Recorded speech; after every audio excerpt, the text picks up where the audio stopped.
All down the ages, the human race has succeeded in tearing its world apart, turning nation against nation, race against race, and one religion against another. But there is a faith who believes that world peace is not only possible, but inevitable. This faith is the world's youngest religion, the Baha'i Faith.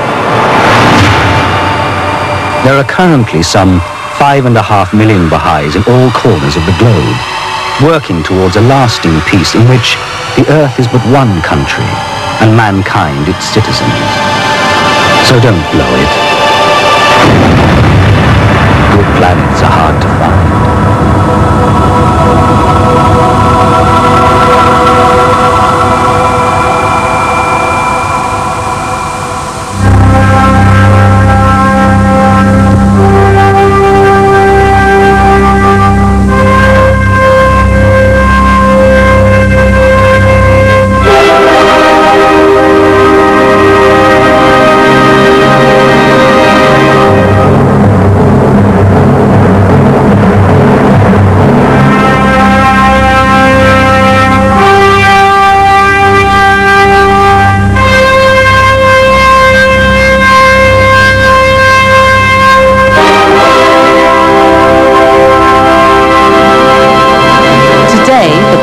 Faith is the most widespread religion in the world after Christianity. But being a Baha'i isn't easy. The message of Baha'u'llah meant so much to Mona, a 16-year-old girl in Iran, that she was willing to die. Living in a land so cruel, she said, this is where I've got to be. Taken in the night, her heart's full of light. She said, this is where I've got to be. How can I tell you, how could she be so young to know the truth in all her dreams? To stand before them, to hear them say, save your life and throw your faith away. Oh, the children, send your love to me, send your love, our souls go dancing. You gave your life, we'll go dancing. The search for freedom is an absolute, but the way that you get there is relative. That every person gets there in their own way, and I think that religion is the same thing. Religion is an absolute, but for every person and for every kind of person and for every race and color and culture, there are different ways of approaching this whole idea. And I think all of that is encapsulated in the Baha'i teachings and in the Baha'i faith. The world really is at a point where we need to come together as a whole.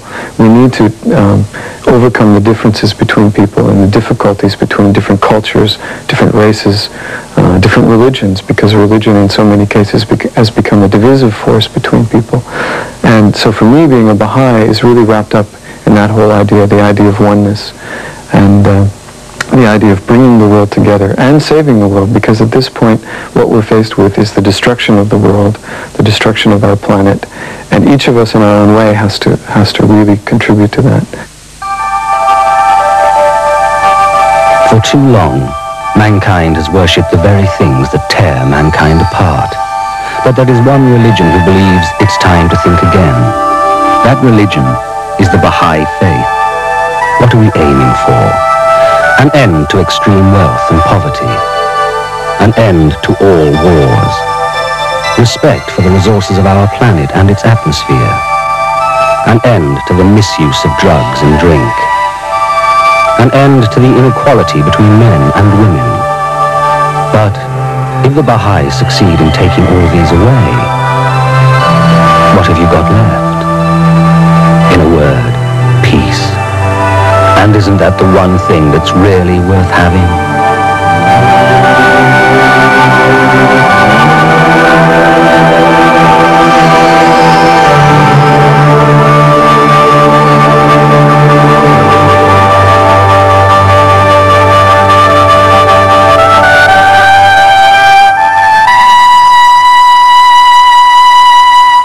The vision of the Baha'i Faith is ultimately the most great peace That's what we're working towards, that's what we're committed to, that's what we put into practice, starting with ourselves. So when is that going to happen? When is this world peace going to materialise? That depends on us. Were you brought up as a Baha'i, or were you converted? Did you find it as a religion? Well, it's very important that each person, as who is a Baha'i, has found it for themselves. You don't just automatically become a Baha'i. But actually, I was brought up in a Baha'i family, and actually I'm fourth generation Baha'i. Well, doesn't that make a difference when you're brought up as a Baha'i person? Of course it makes a difference. Right. I mean, I have no idea what it would be like. So you stuck with the religion, and haven't you? Yes, I have. Yeah. Yes. Have you questioned your religion at all at any stage in your life? Question it all the time. I think if you stop questioning, you just become apathetic and it becomes blind. Surely God didn't convert you into Baha'i. It was your family. You were conditioned into it. Well, I really don't think so. I think that when a human soul recognizes its creator... What is this human soul? Can you explain it? Well, it's very difficult because the soul is a mystery. All religions have taught that the soul is a mystery. We can't understand it. I think that the soul is our reality. It's the real essence of who each one of us is. It's not our body, it's our soul. And the reality of that manifests itself by spiritual qualities, okay, which might be love or justice or your honesty or your integrity or your trustworthiness, or whatever. Those are your qualities, which are the manifestations of your spiritual reality, which is your soul. What are you doing? You talk about God, I mean, you talk mainly about this sort of very ethereal substance which is up here. But who is God? Okay. I'm going to answer that question. Actually, that's a very good question. I think it might deal with some other questions. But first of all, I once had a friend who came to my room in college, and she said, Adam, I believe everything in the Baha'i Faith. It all makes such sense, but I don't believe in God. She said, and don't get me wrong, I do believe in a life force. I believe that there is a power in this universe greater than man. I believe there is a reality, a something. I don't know how to describe it.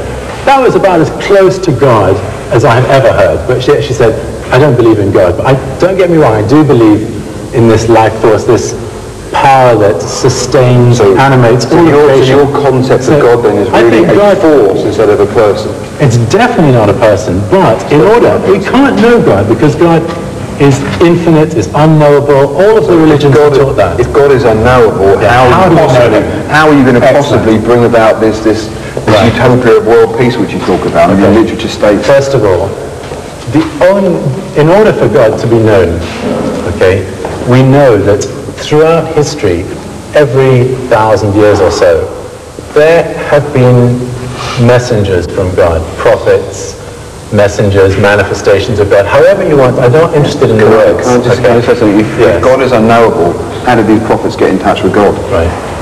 Through a beautiful, amazing, we can't really understand the process of God speaking through his messenger, through his prophet, through his mouthpiece, which might be Jesus, which might before that have been Moses, which might before that have been Buddha or Krishna. All of these are contradicting yourself here when you're saying God is unknowable and yet we have these wonderful prophets down through the ages. How do you know who's a prophet and who isn't a prophet in that case? I'm just going to finish here. As a grace, as a gift to humanity, we have had these divine educators.